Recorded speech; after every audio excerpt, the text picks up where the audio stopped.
família. Desse modo, o presidente, no uso de o disposto no artigo 32, inciso 29 do Regimento Interno, em verbis.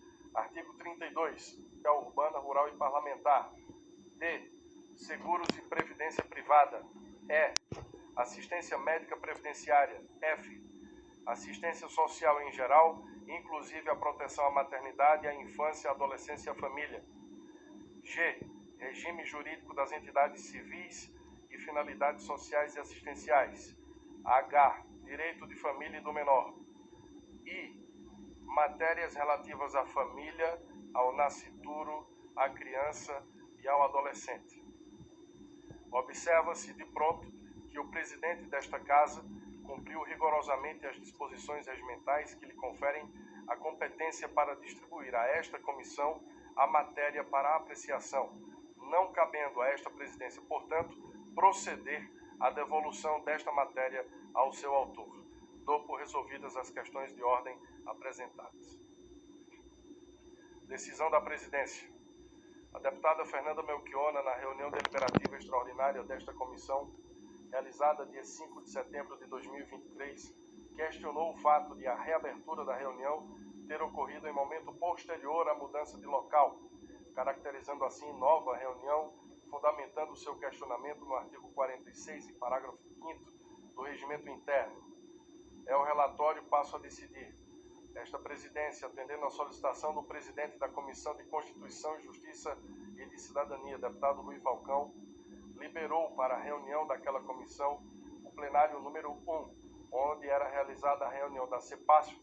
Para tanto, nos termos do artigo 70 do regimento, suspendeu a reunião por 1 hora para mudança do local da reunião transferida para o plenário número 4. Não houve, portanto, nova convocação ou nova reunião. Assim, dou por esclarecida a questão.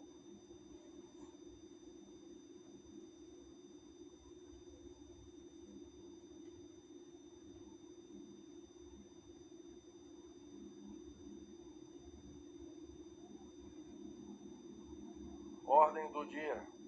Projeto de lei número 580 de 2007, do senhor Clodovil Hernandes, que altera a lei 10.406, de 10 de janeiro de 2002, Código Civil, para dispor sobre o contrato civil de união homoafetiva, apensados PL 4914 de 2009, PL 5167 de 2009, PL 1865 de 2011, PL 3537 de 2015, 5962 de 2016 e 8928 de 2017, além do PL 5120 de 2013 e 4004 de 2021. O relator é o deputado Pastor Eurico.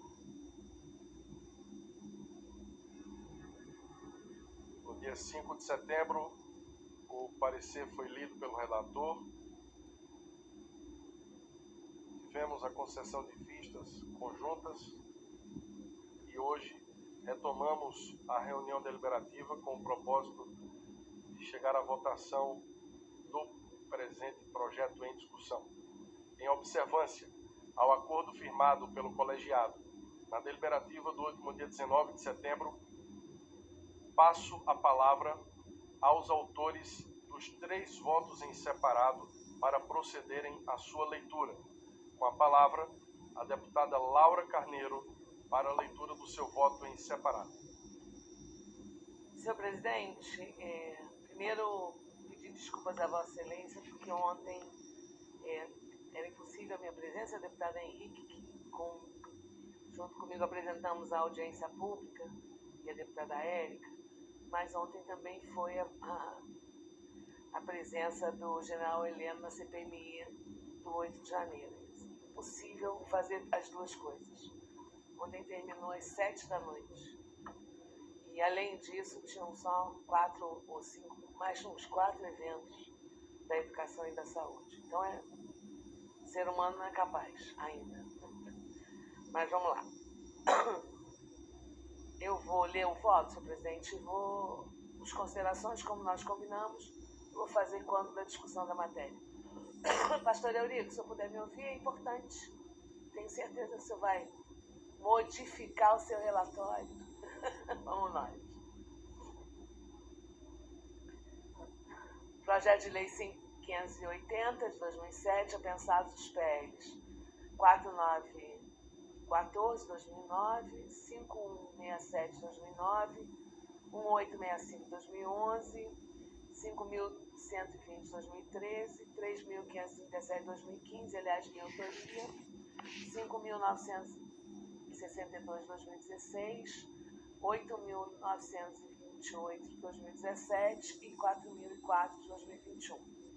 Altero a Lei 10.406, Código Civil, para dispor sobre o contrato civil de união homoafetiva.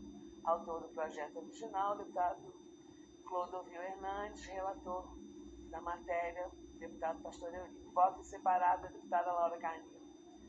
Considerando que o parecer do relator aprova o único apensado flagrantemente inconstitucional por violação do entendimento firmado na ação direta de inconstitucionalidade 4.277, julgo oportuno consignar nossa posição divergente, bem como indicar a alternativa de aprovação da matéria. Não são raras as vezes em que discursos e votos proferidos no âmbito dessa Casa Legislativa confundem dois conceitos que são designados pelo mesmo vocábulo, o casamento.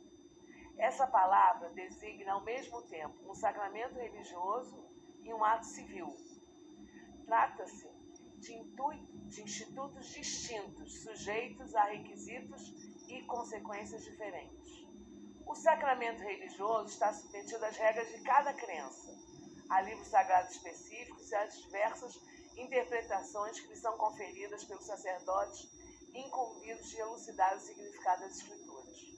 De outra parte, o casamento civil é o reconhecimento público por parte do Estado da união entre duas pessoas em laço de solidariedade, o que lhes confere uma série de consequências jurídicas, como o direito à inclusão em plano de saúde, um grau importante de proteção patrimonial da menção do cônjuge.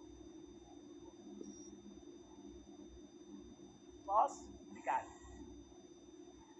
Direitos sucessórios, independentemente da prévia elaboração de testamento, sem embargo de outros reflexos trabalhistas, estatutários e previdenciários. São institutos distintos. Não obstante, há quem insiste em afirmar que as alterações das regras relativas ao casamento civil e mesmo à união estável seriam ofensivas aos ritos e regras religiosos, que não é verdade. Um pouco da história ajuda a elucidar a inadequação das razões formuladas no parecer do ilustre relator e no único projeto por ele aprovado. Em ambas as proposições legislativas, tanto no parecer como no projeto, apontam-se motivos religiosos para disciplinar não o casamento religioso, mas o casamento civil e a união estável. Ocorre que muito sofrimento já foi impingido à população brasileira no século XX, no afã de se manter em tradições herdadas do direito canônico incorporadas pelo Estado no regramento do casamento civil. Convém lembrar que até 1861 o casamento era exclusivamente religioso, um sacramento católico. Isso significa que protestantes, espíritas e todos os não católicos, de forma geral, sequer podiam ser considerados casados perante o Estado brasileiro, a não ser que se convertessem ao catolicismo e se sujeitassem ao Estatuto da Igreja. Posteriormente, o casamento civil passou a ser instituto subsidiário, destinado a fiéis de seitas dissidentes. O casamento civil obrigatório só foi instituído na República num decreto de 1890, com a separação entre Igreja e Estado. A disciplina do direito de família, inaugurada com o primeiro Código Civil, inaugurado em 1916, estabelecia que a mulher, ao completar 21 anos, atingia a maioridade, portanto, tornava-se plenamente capaz. Ao se casar, no entanto, sofria uma redução da sua capacidade, retornando ao status de relativamente capaz. O fundamento, quando não era pseudocientífico, era religioso. Como o marido era considerado cabeça da família, seria inconcebível que a lei concedesse à mulher direitos iguais. Na prática, o marido administrava os bens particulares da mulher, que precisava de autorização até para trabalhar. Essa situação só foi modificada no Estatuto da Mulher Casada em 1962, resultado da aprovação de um projeto de lei do então deputado Nelson Carneiro. Lá atrás, 62, a gente está mais ou menos fazendo a mesma coisa aqui, pastor. Por isso a importância de se ouvir bem esse voto, para a gente não retroceder, a gente avançar. Também sob a justificativa de preservar a família tradicional, o Código Civil anterior distinguia os filhos entre legítimos e ilegítimos, limitando os direitos daqueles nascidos fora do casamento. Essa situação foi plenamente superada apenas na Constituição de 88, que proibiu a distinção entre os filhos, atribuindo a todos, mesmo os nascidos fora do casamento, direitos iguais. Não será demais registrar que, se fôssemos estabelecer uma identidade entre o casamento civil e o casamento religioso, sequer o divórcio seria possível. A emenda constitucional que permitiu o divórcio e a lei que regulamentou foram aprovadas em 77, mas não sem forte resistência dos que reclamavam o espelhamento dos dogmas religiosos do Instituto Civil. A obsessão do legislador em restringir os efeitos jurídicos apenas às entidades familiares constituídas pelo matrimônio fez com que os casais unidos por laços informais permanecessem sem qualquer reconhecimento legal. É mais ou menos o que a gente está pedindo aqui. A situação era de tal forma incompatível com a realidade do seu tempo que o Poder Judiciário, mais uma vez, precisou valer-se da disciplina do direito das obrigações para não deixar mulheres ao desamparo após o fim de longas reclamações de companheirismo, que não lhes proporcionavam, pela letra fria da lei, qualquer direito patrimonial, em situação flagrantemente diversa do casamento.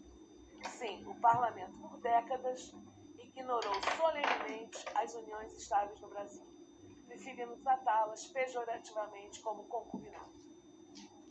Daí que o objetivo do Constituinte, ao formular o parágrafo 3º do artigo 226 da Constituição, não era o de excluir entidades familiares, estabelecendo um rol taxativo, mas o de incluir e obrigar o legislador a reconhecer as uniões estáveis.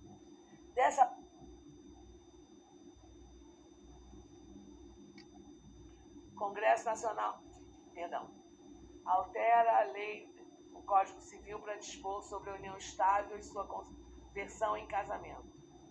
Congresso Nacional decreta, artigo 1º, essa lei altera a lei 10.406, de 10 de janeiro de 2022, para dispor sobre a união estável e a sua conversão em casamento. Artigo 2º, os artigos 1723 e 1726 da lei do Código Civil passam a vigorar com a seguinte redação, e aí é o que importa.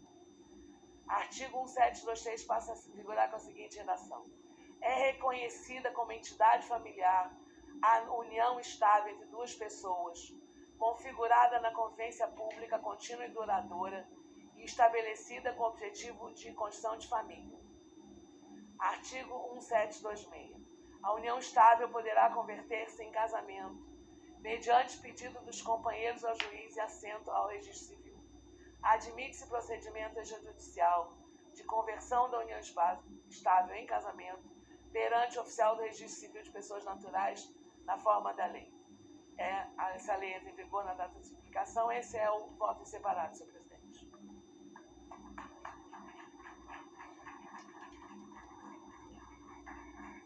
Muito obrigado, deputada Laura Carneiro.